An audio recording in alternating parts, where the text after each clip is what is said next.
Hey guys, कैसे हैं आप लोग? My name is Naren, welcome back.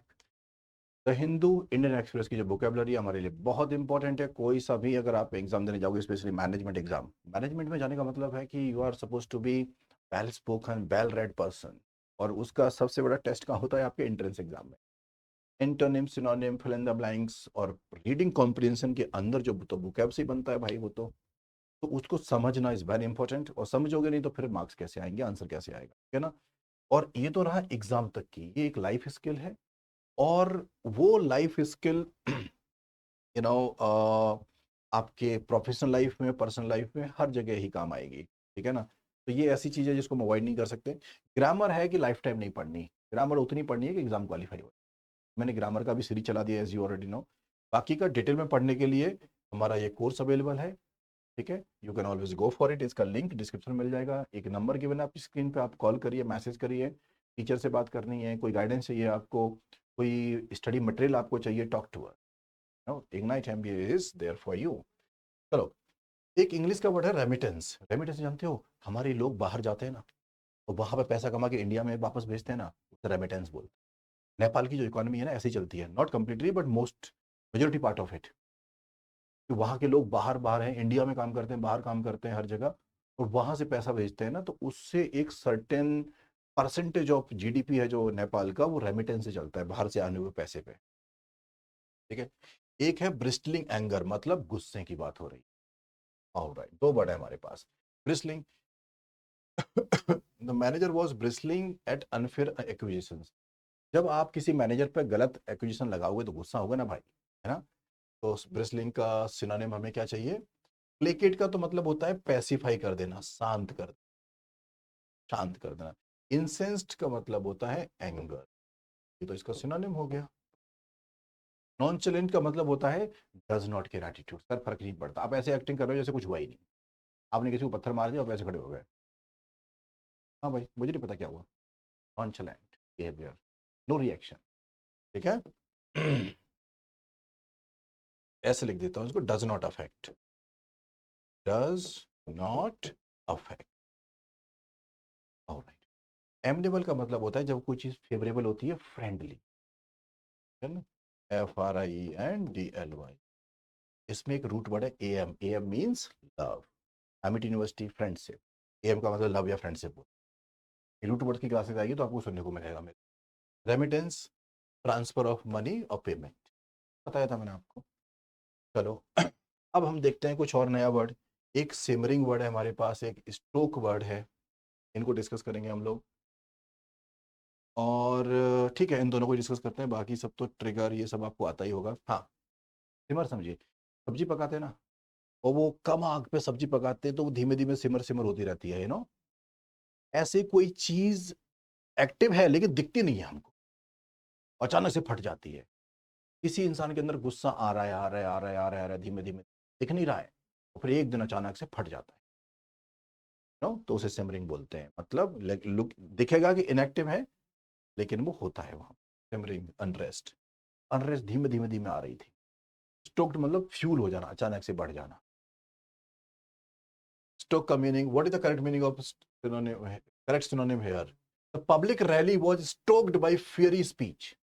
अगर कोई बंदा आकर के बहुत तगड़ी स्पीच देता है ना, तो पब्लिक रैली एकदम आग लग जाती है, ये पुराने जमाने में अगर हमने मूवी देखी है तो ऐसा होता था। इनफ्लेम्ड, ऑलराइट। क्वेल का मतलब शांत हो जाना, पेसिफाई शांत हो जाना, डायमिनिश मतलब कम कर देना, तो ये इनफ्लेम बढ़ा देता है, ठीक है? नेक्स्ट, सिमरिंग मैंने आपको बताया था, डोरमेंट या एक्टिव बीनीथ द सरफेस। कोई चीज है जो वहां है, इकट्ठी हो रही है धीमे धीमे, पता नहीं चलती है, लेकिन अचानक से फटती है, सिमरिंग।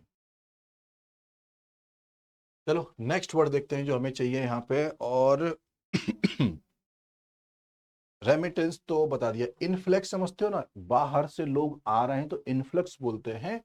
और फैलो, एक फैलो का मतलब आप समझिए, किसान लोग अगर किसी खेत को 2-3 साल ना यूज करे तो बेकार ही है ना वो।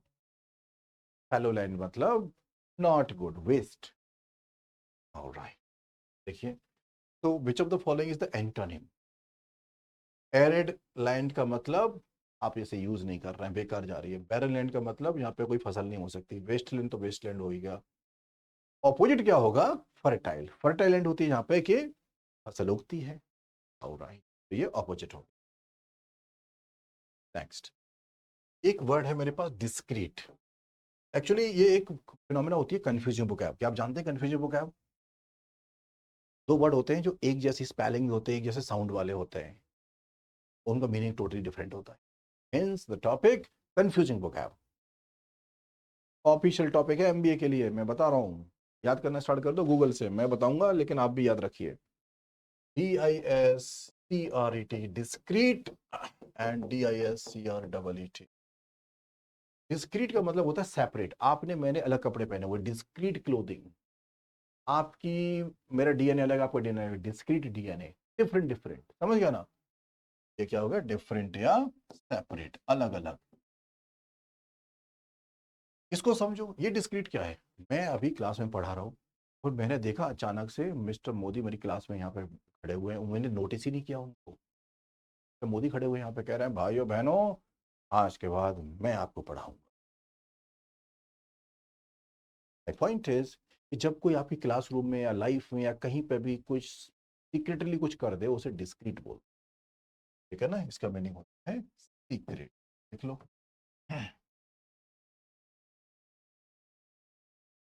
देखो, डिस्क्रीटली का मतलब होता है अ कॉशियस और अनऑब्ट्रूसिव मैनर। ऑब्ट्रूसिव का मतलब होता है नोटिसेबल, अन लगाने से हो गया ऑपोजिट। अनऑब्ट्रूसिव का मतलब दिख नहीं रहा है ना? ठीक है, तो ये भी सीक्रेटली हो, समझ गया? ओवर्ट का मतलब होता है नोटिसेबल, कोई चीज दिख रही है हम सब। देख लो इसको भी, अच्छा वर्ड है, नोटिसेबल, है ना? और राइट, प्रोवोकेशन तो भड़का देना। चलिए नेक्स्ट, एक हमारे पास एक्सोडस है। देखो मैं भी आपको बता रहा था, एक्सोडस का मतलब यहां से लाखों हजारों कितने भी लोग भीड़ में कहीं और चले गए, एक्सोडस। वहां से कोई लोग यहाँ आ गया तो वो इन्फ्लक्स होता है। आपके यहाँ कोई आ रहा है इंडिया में तो इन्फ्लक्स है लोगों का, इंडिया छोड़ के जा रहे हैं तो वो एक्सोडस है। याद रखोगे इस बात को। एक बहुत अच्छा वर्ड है रेवरबरेट, REVERBERET, रेवरबरेट। कभी टीचर की बात, कभी मम्मी पापा की बात या किसी की बात ना हमारे दिमाग में रह जाती है, हम उसे मैच करते हैं, सुनते हैं, कनेक्ट कर जाते हैं, उनकी आवाज गूंजती है हमारे दिमाग में, तो रेवरबरेट, इको करती है, ठीक है ना? हम उसे इंस्पायर भी होते हैं।